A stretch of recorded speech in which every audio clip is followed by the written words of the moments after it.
রায়হান ভাই, তুমি তো স্কুলে পড়ো, আমি তো মাদ্রাসায় পড়ি। হ্যাঁ, তো কি হয়েছে? আচ্ছা বলো তো, অজুর ফরজ কয়টি? আমি জানি না, তুমি বলো তো। অজুর ফরজ 4টি।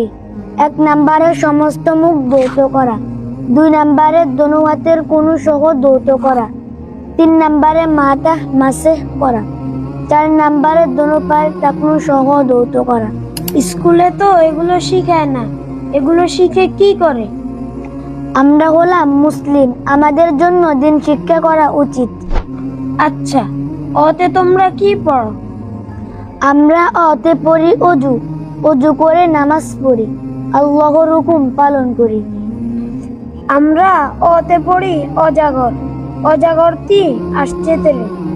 তোমরা আতে কি পড়ো? আমরা আতে পড়ি আম, আম খেতে মজা লাগে। আর আমরা আতে পড়ি আজান, আজান হলো মসজিদে যাই। তোমরা রশ্মিতে কি পড়ো? আমরা রশ্মিতে পড়ি ইসলাম, ইসলাম হলো শান্তির ধর্ম। তোমরা রশ্মিতে কি পড়ো? আমরা রশ্মিতে পড়ি ইলিশ, ইলিশ হলো জাতীয় মাছ। তুমি এটা কি করছো? কেন থুতু ফেলছি? তুমি জানো না কিবলার দিকে থুতু ফেলানো নিষেধ? না, এটা তো আমি জানি না। কে নিষেধ করেছে?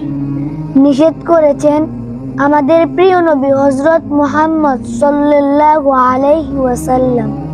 শুধু থুতু না, কিবলার দিকে প্রস্রাব পায়খানা করাও নিষেধ করেছেন। তুমি তো সবই জানো, আমি তো কিছুই জানি না। শুধু আমি না, মাদ্রাসার সব ছাত্ররাই জানে। আমি আমার আব্বু আম্মুরে বলবো আমার যেন মাদ্রাসায় ভর্তি করে। মুসলমানের দিন শিক্ষা আসল শিক্ষা। দিনই শিক্ষা শিখতে হলে মাদ্রাসায় পড়ুন। আসুন আপনার সন্তানকে মাদ্রাসায় ভর্তি করে দিয়ে যান।